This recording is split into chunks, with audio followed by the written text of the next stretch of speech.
अध्याय 167 सबसे बुनियादी फुटवर्क का उपयोग करना। उसने गहरी सांस ली और छोड़ी। अगले ही पल वह धीरे धीरे पहले अपनी दाहिनी ओर चला गया, लेकिन फिर वापस बाईं ओर चला गया। उसकी चाल धीमी थी और देखने में आसान थी। एक फुटवर्क। ओलिवर ने डैनियल को एक अपरिचित पैटर्न में चलते हुए देखकर अपनी आंखें सिकोड़ ली। ओलिवर ने अपने कटाना पर अपनी पकड़ मजबूत कर ली और खुद को अगले हमले के लिए तैयार कर लिया। उनके बीच माहौल तनाव से गाढ़ा हो गया। उसने देखा कि जैसे जैसे वह एक स्थान से दूसरे स्थान पर जाता रहा, उसकी गति बढ़ने लगी। दिलचस्प।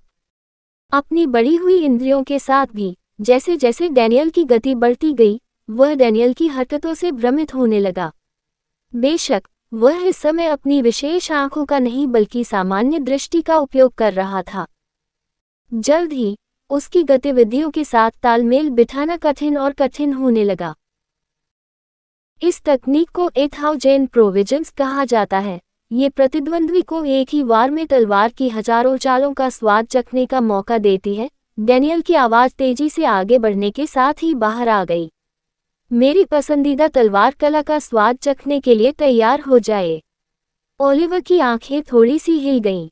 तकनीक के नाम से उसकी रीढ़ की हड्डी में उत्तेजना की सिहरन दौड़ गई, लेकिन वह केंद्रित रहा। उसके शरीर की हर मांसपेशी प्रत्याशा के साथ तनी हुई थी। डैनियल ने ओलिवर के चारों ओर चक्कर लगाया, जो पहले से कहीं ज्यादा करीब से देख रहा था। उसके कदम अव्यवस्थित और अजीब थे क्योंकि वह अपने चारों ओर घेरे में दौड़ रहा था। नहीं, बिल्कुल भी पैटर्न नहीं मिल रहा। ओलिवर के चेहरे पर विचारमग्न भाव था क्योंकि वह एक उद्घाटन का फायदा उठाने के लिए डैनियल के आंदोलन में एक विशिष्ट पैटर्न नहीं पा सका। यह उस तरह से काम नहीं करेगा। वह शांत हो गया, अपनी मुद्रा ढीली करते हुए। उसने अपनी थोड़ी झुकी हुई पीठ सीधी की। ओलिवर के होठों के कोने पर एक फीकी मुस्कान तैर गई, जो आत्मविश्वास का एक दुर्लभ प्रदर्शन था। डैनियल, जो हमला करने के लिए जगह ढूंढने का इंतजार कर रहा था, उसने ओलिवर द्वारा अचानक ली गई आरामदायक मुद्रा को देखकर अपनी आंखें सिकोड़ लीं। वह इस बात को लेकर थोड़ा भ्रमित था कि इतने महत्वपूर्ण क्षण में वह क्या कर रहा था। तभी उसने ओलिवर को कुछ कहते हुए सुना। क्या आप जानते हैं, मेरे पास फुटवर्क तकनीक भी है। ये सुनकर डैनियल की भौहें तन गईं।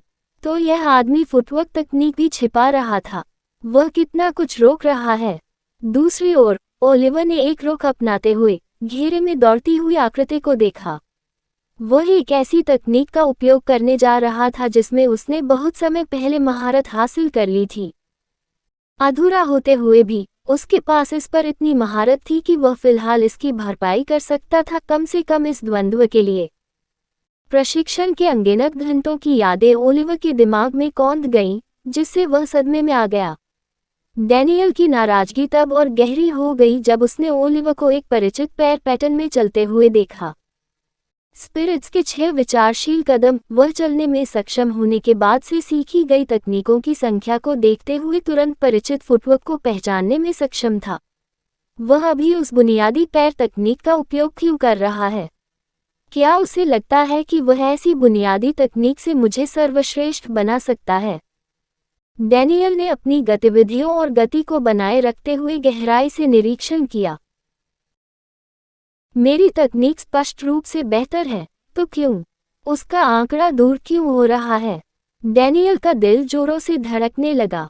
डैनियल के चारों ओर दुनिया धुंधली होती दिख रही थी क्योंकि वह अपना ध्यान पूरी तरह से ओलिवर पर केंद्रित रखने के लिए संघर्ष कर रहा था। हर पल बीतने के साथ ओलिवर की छवि तब तक धुंधली होती गई जब तक कि वह अंततः उस स्थान से गायब नहीं हो गई। क्या? कहाँ गया? वह घबरा गया और उसकी आंखें तुरंत उसे खोजने की कोशिश में चारों ओर घूम गईं। वह कहाँ है? जैसे ही उसने ये सोचा, पीछे से एक परिचित आवाज उसके कानों में गूंजी। क्या तुम मुझे खोज रहे हो? बजना। डैनियल ने आवाज सुनी और संकोच नहीं किया। उसने अपनी तलवार नीचे घुमाई। उस हमले के पीछे एक जबरदस्त ताकत थी। उन्होंने 1000 प्रावधान तकनीक को क्रियान्वित करने के लिए अपनी सारी शक्ति का उपयोग किया। हालांकि उनकी उच्च उम्मीदों के विपरीत आगे जो हुआ उसने उन्हें अंदर तक हिलाकर रख दिया। ओलिवर ने इसे चकमा नहीं दिया लेकिन अपने कटाना से उसके हमले को अवरुद्ध कर दिया। ये टक्कर हवा में गूंज उठी। इसकी तीव्र शक्ति से उनके नीचे की जमीन हिल गई और चारों ओर धूल के बादल छा गए।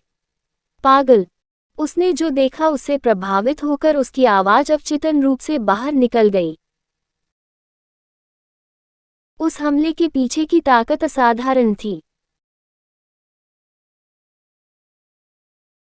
इसने उस चाल में विशेष रूप से उसके शरीर की आंतरिक शक्ति को उजागर किया। उस हमले को रोकने का साहस करने के लिए भी ओलिवर को शारीरिक रूप से उससे कम 3 गुना अधिक मजबूत होना पड़ा। आप कितने मजबूत हैं? उसने ओलिवर की शांत आंखों में देखा और महसूस किया कि उसकी अपनी आंखें काम रही थीं। वे जल के समान शांत और सागर के समान गहरे थे। इस पल में ओलिवर को वास्तव में ऐसा महसूस हुआ जैसे कोई पहाड़ स्वर्ग की ओर बढ़ रहा हो। मुझे उससे आगे निकलना है। हालांकि उस एहसास के सामने भी डैनियल का संकल्प अटल रहा। वह उस पर्वत को पार करके स्वर्ग तक पहुंचने के लिए जो भी आवश्यक होगा वह करने जा रहा था। परेग! डैनियल ने कराहते हुए खुद को मजबूर किया और तलवार को फिर से नीचे घुमाया। इस बार ओलिवर ने कोई देरी नहीं की, बल्कि सीधे डैनियल के पेट में मुक्का मार दिया।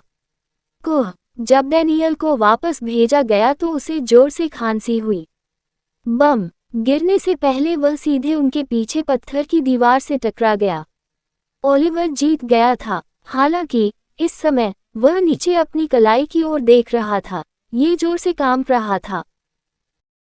उसकी नज़र उस गिरे हुए लड़के पर पड़ी जिसने ऐसा किया था, और उसके चेहरे पर मुस्कान आ गई। बुरा नहीं है, उसे कभी ऐसा महसूस नहीं हुआ था। उस क्षण डैनियल की तलवार का वार झेलते ही उसका हृदय रोमांचित हो उठा।